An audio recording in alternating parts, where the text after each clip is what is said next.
बिस्मिल्लाहिर्रहमानिर्रहीम। अस्सलामुअलैकुम। Welcome to fact philosophy YouTube channel.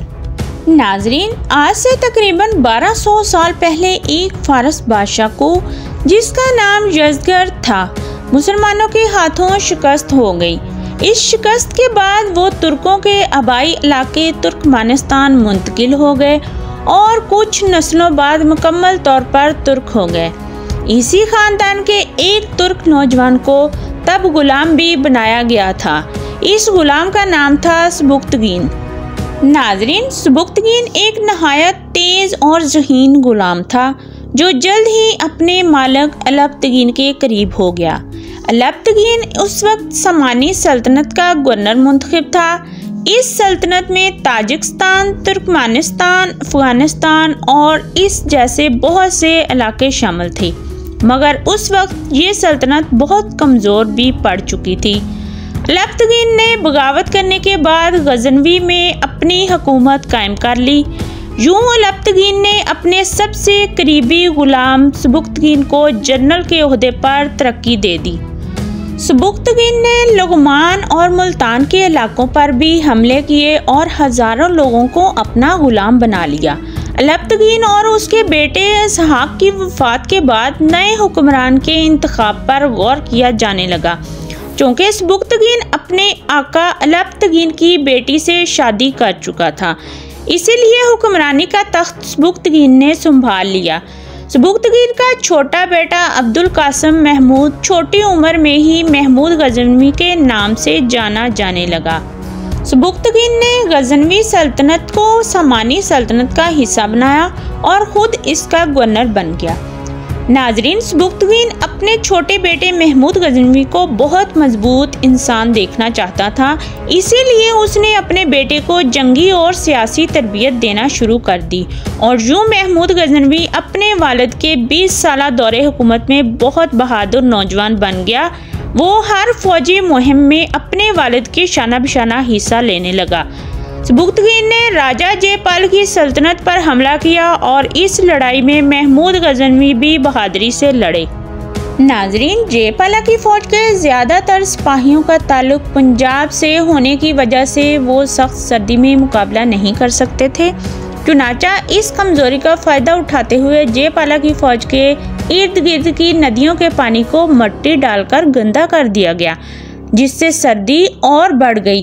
बारिश और बर्फबारी ने जानवरों और सिपाहियों को बेहाल कर दिया। नाजरीन, जयपाला ने 10 लाख दिरहम और 50 हाथियों के साथ सुलह की पेशकश की, जिसे सुबुक्तगीन ने कबूल कर लिया, मगर महमूद गजनवी ने इस सुलह की मुखालफत कर दी। इस पर जयपाला के कासिद ने जयपाला का पैगाम दिया कि अगर सुलह ना की गई तो तबाही दोनों तरफ से होगी।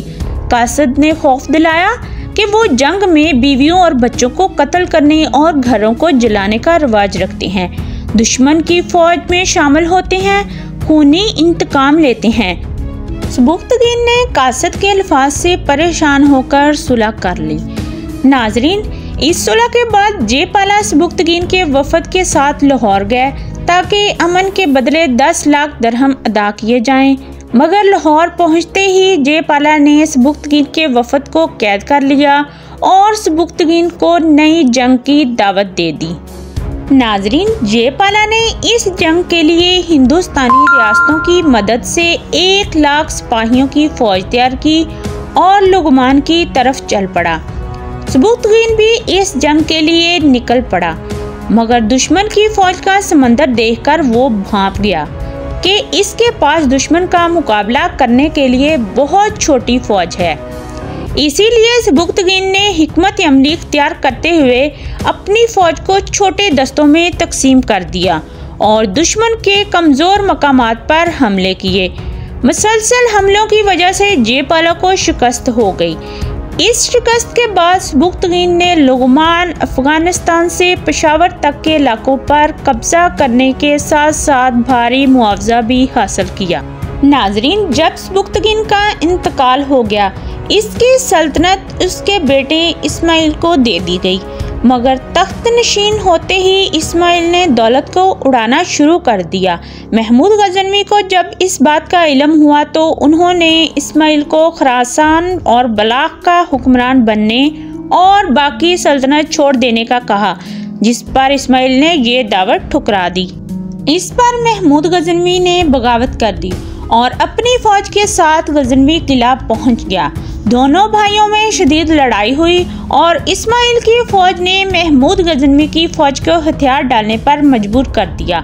इस्माइल ने अपनी पोजीशन संभाली और शाही खजानों पर कब्जा करने के साथ साथ गजनवी पर भी कब्जा कर लिया, मगर इस्माइल अपनी बड़ी फौज को दोबारा से तैयार करने में नाकाम रहा और कुछ ही अरसा में महमूद गजनवी के सामने हथियार डाल दिए। महमूद गजनवी ने इस्माइल को हर सहूलत के साथ एक किले में कैद कर दिया और इसी कैद में इस्माइल की वफात हो गई। नाजरीन, 30 साल की उम्र में महमूद गजनवी तख्त नशीन हुआ, मगर वो अपने वालिद की तरह इस सल्तनत का गवर्नर ही मुकर्रर हुआ और चंद सालों बाद ही उसने सामानियों से अलहदगी इख्तियार करके आज़ादी का ऐलान कर दिया। वस्ती एशिया के एक ताकतवर हुक्मरान ऐलक खान ने बुखारा पर हमला कर दिया और सामानी सल्तनत को कुचल कर रख दिया। महमूद गजनवी ने ऐलक खान की बेटी से शादी कर ली और ऐलक खान को अपना इत्तेहादी बना लिया। यूं महमूद गजनवी इस गजनवी सल्तनत का सुल्तान बन गया।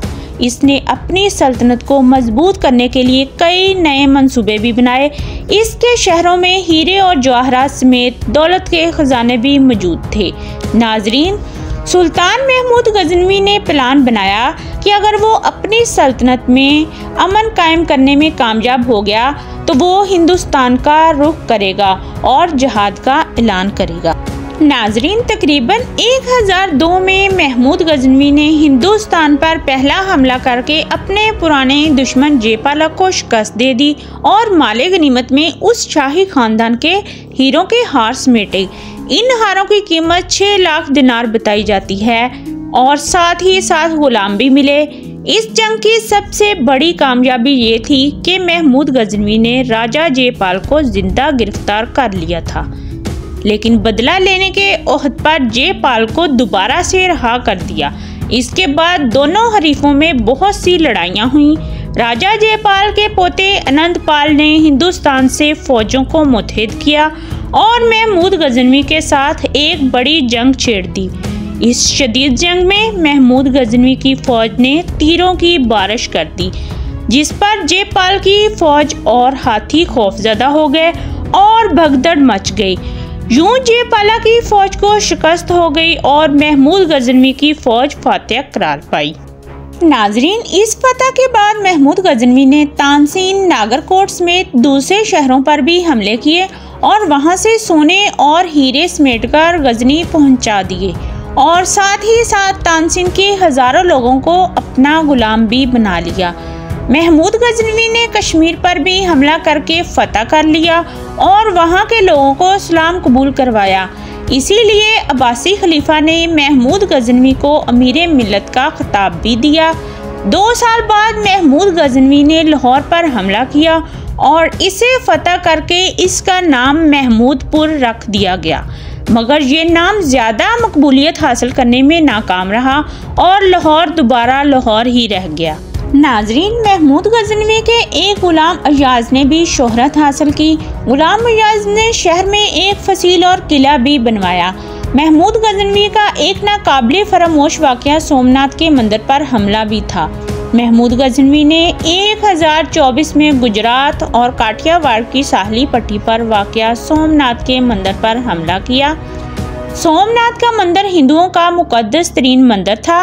इसके दरवाजे संदल के बने थे जो बहुत ज्यादा मकबूल थे। सोमनाथ के मंदिर की हिफाजत के लिए चारों तरफ राजपुर की फौज तैनात थी। 3 दिन लगातार मुकाबला करने के बाद महमूद गजनवी को मंदिर की मजबूत हिफाजती इक़दामात का अंदाज़ा हो गया था। महमूद गजनवी ने दोबारा फौज को जोश दिलाया और बड़ा हमला किया। नाजरीन, कहा जाता है कि जब सुल्तान सोमनाथ के मंदिर में दाखिल हुआ तो उसने एक 9 फीट ऊंचा बुत देखा। इस बुत के ऊपर सोना चढ़ाया गया था और इसके अंदर हीरे और जवाहरात भरे हुए थे। उनकी कीमत का सही अंदाज़ा तो नहीं मालूम, मगर ये हिंदुस्तान की सारी दौलत से ज़्यादा कीमती बताए जाते हैं। हीरे जवाहरात गजनी, मक्का मुकरमा और मदीना मुनव्वरा भेजे गए और दरवाजे उतारकर गजनी पहुंचा दिए गए।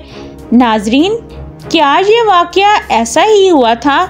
इसकी मुकम्मल सच्चाई अभी तक मालूम नहीं, क्योंकि ये बयान एक ख्याली तस्वुर रखता है। नाजरीन, इसका अंदाज़ा इस बात से होता है कि जब बरतानवी पार्लियामेंट ने हिंदुओं को सोमनाथ मंदिर के दरवाजे वापस करने का यकीन दिलाया, जब वो दरवाजे गजनी से वापस हिंदुस्तान लाए गए तो वो असली दरवाजे नहीं थे, उनको अंग्रेज़ों ने तब्दील कर दिया था।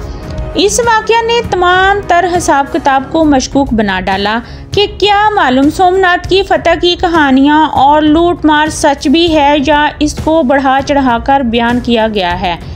रोमेला थापड़ बताती हैं कि वो हमला इतना बड़ा और खौफनाक नहीं था जितना कि तारीख बताती है। ये मनगढ़ंत कहानियाँ अंग्रेज़ों की तरफ से हिंदुस्तान में दरारें पैदा करने के लिए गढ़ी गई थीं। नाजरीन, इन सब कहानियों के बावजूद सुल्तान महमूद गजनवी ने एक अजीमुशान सल्तनत कायम की थी जो ईरान से लेकर चीनी इलाकों तक फैली हुई थी और ख़जाने के ढेरों पर मुश्तमिल थी। नाजरीन, 63 साल की उम्र में महमूद गजनवी को गुर्दे की जानलेवा पथरी हो गई और थोड़े ही अरसे में इस बड़ी सल्तनत के सुल्तान महमूद गजनवी का इंतकाल हो गया। वो अफ़गानिस्तान के शहर गजनी में वाक़या कसरी फ़िरोज़ी के नाम से मकबरा में मदफून हैं। नाजरीन, जैसे जैसे तारीख पुरानी होती जाती है उसमें शक व शुबहात बढ़ जाते हैं। आपके ख्याल में महमूद गजनवी कैसे सुल्तान थे? वो सुल्तान जो अपनी राया के लिए बेहतर हो या फिर ऐसा सुल्तान जो एक मजबूत सल्तनत बनाने के लिए किसी भी हद तक जा सकता हो? नाजरीन, आप इसके बारे में क्या ख्याल रखते हैं? अपनी राय का इजहार कमेंट में ज़रूर कीजिएगा। नाजरीन, अगर आपको मेरी ये वीडियो पसंद आई है तो लाइक कीजिए, शेयर कीजिए, सब्सक्राइब कीजिए और अपनी दुआओं में याद रखिए। खुदा हाफिज़।